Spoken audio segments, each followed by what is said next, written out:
Hello friends, this video on transport in plants part 5 is brought to you by examfear.com. No more fear from exam. So now that we have discussed about the types of diffusion, let us quickly talk about active and passive transport. Now when we talk about transport in terms of this diffusion, basically there are two modes of transport, active transport and passive transport.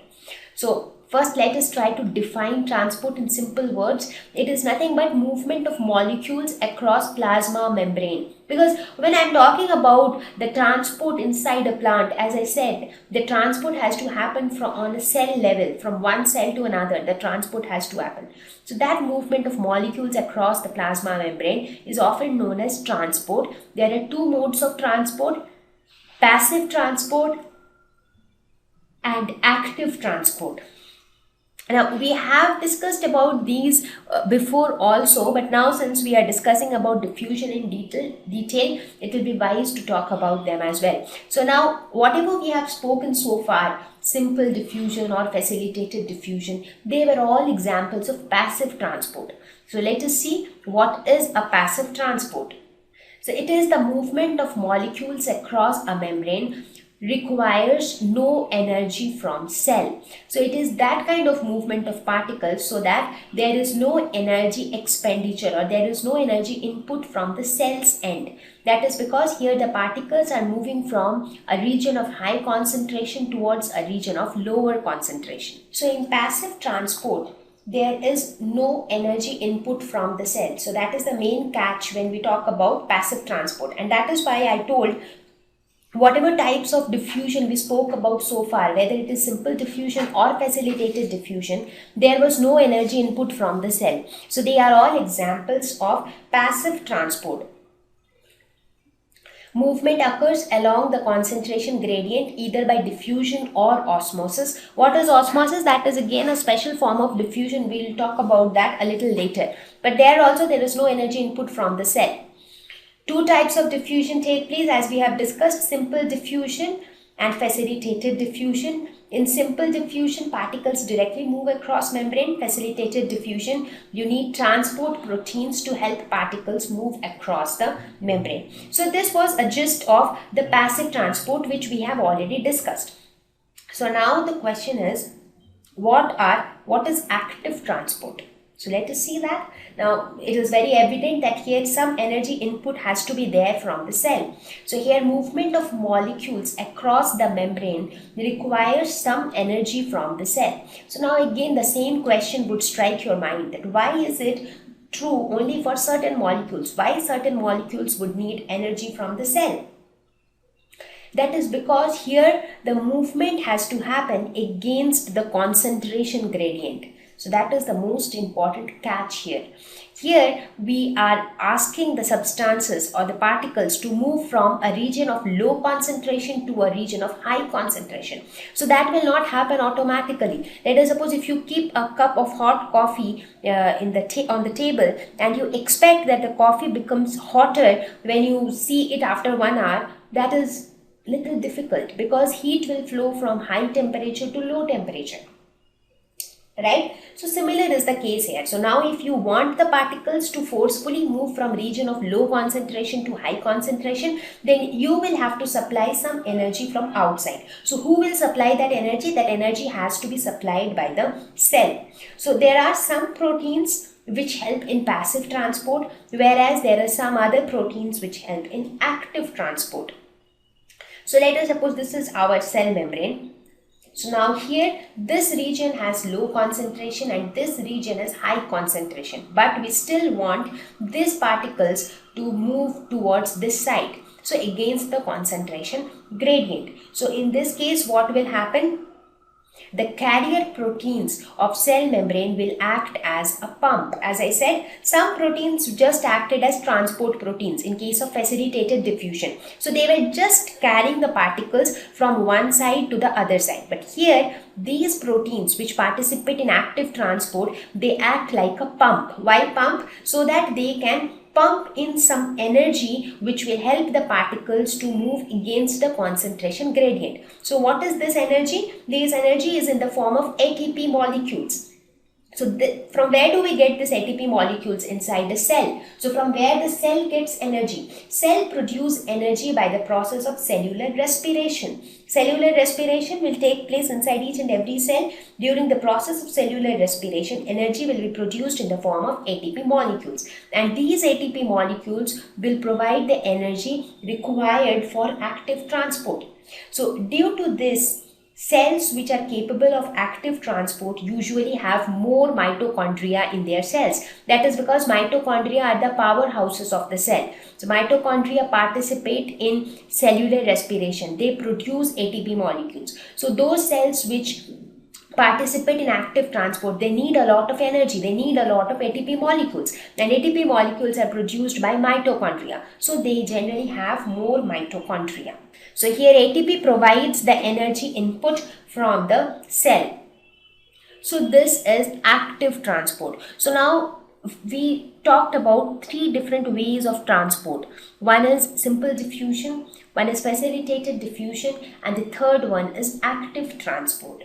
So let us quickly have a comparison of active versus passive transport. Now, when we talk about, let us take the example of that slope. So when I talk about passive transport, there is no energy expense from the cell. There are two ways. Either the particle can move down the concentration gradient on its own, or the particle might need a transport protein or a carrier protein to pass it through the potential gradient.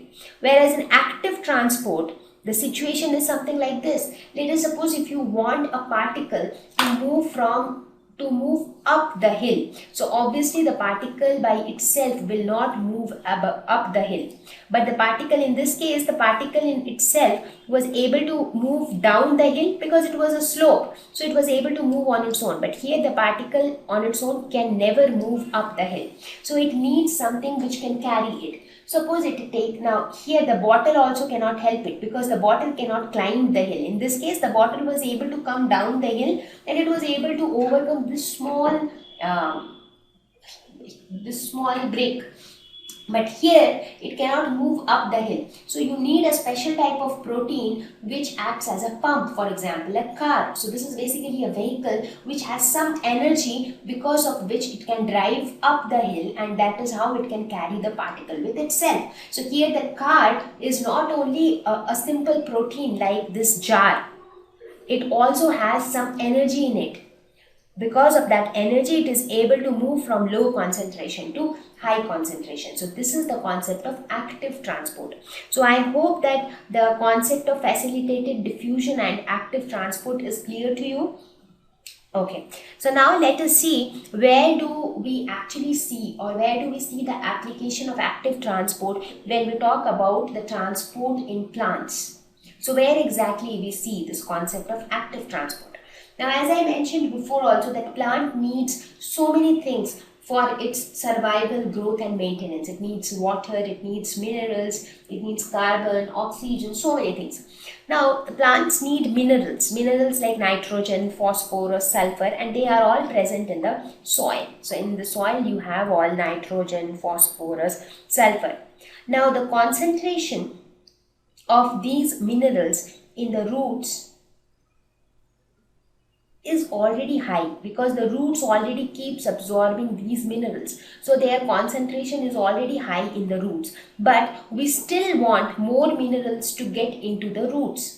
So basically we want these minerals to move from region of low concentration to region of high concentration. So how can they move from region of low concentration to high concentration? By active transport, so that more and more minerals can get into the roots. Now let us suppose if active transport does not take place, then what will happen? Since the concentration of minerals is high in the roots, the minerals by default will diffuse out by the process of diffusion. That is, from high to low concentration, it will start diffusing out and the minerals will be lost to the surroundings.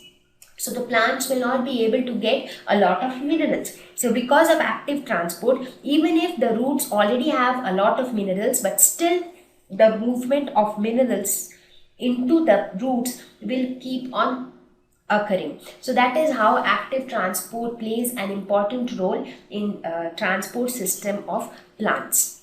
So let us have a quick discussion on the different transport processes which we have discussed so far. We discussed three types of processes: simple diffusion, facilitated diffusion, and active transport. So simple and facilitated diffusion happens from high to low concentration, that is along the concentration gradient, whereas active transport happens from low to high concentration. For simple diffusion, there is no energy input from the cell because it is a passive transport. Similarly, facilitated diffusion also is a passive transport, but active transport, energy input is required from cell in the form of ATP molecules. In simple diffusion, the particles can move on their own. They do not need any proteins to carry them. But in facilitated diffusion as well as in active transport, you need transport proteins to carry them. They cannot move on their own. In simple diffusion, movement continues till the equilibrium is reached, because there the particles are moving from high to low concentration and they will keep moving until both the concentrations become equal. Whereas in facilitated diffusion, the movement stops as all proteins are used, because here you need proteins to carry the particles. Now as soon as all the proteins have already been used in carrying particles, you don't have any more proteins. So even if you have particles to be moved across the membrane, but you don't have proteins to carry them, so the movement will stop. So similar is the case for active transport, because they are also, the movement is dependent on carrier proteins. Simple diffusion is not selective. It is not that some particles are allowed and some particles are not allowed, nothing like that. Whereas facilitated diffusion and active transport are very selective in nature. That means the transport protein or the carrier proteins will carry only specific type of particles and not all particles. So this was a quick comparison between the different transport processes which we have discussed so far. Thank you. Please visit www.examfear.com to watch more videos, attempt free online test, get free study material, find tutors and mentors. Thank you once again.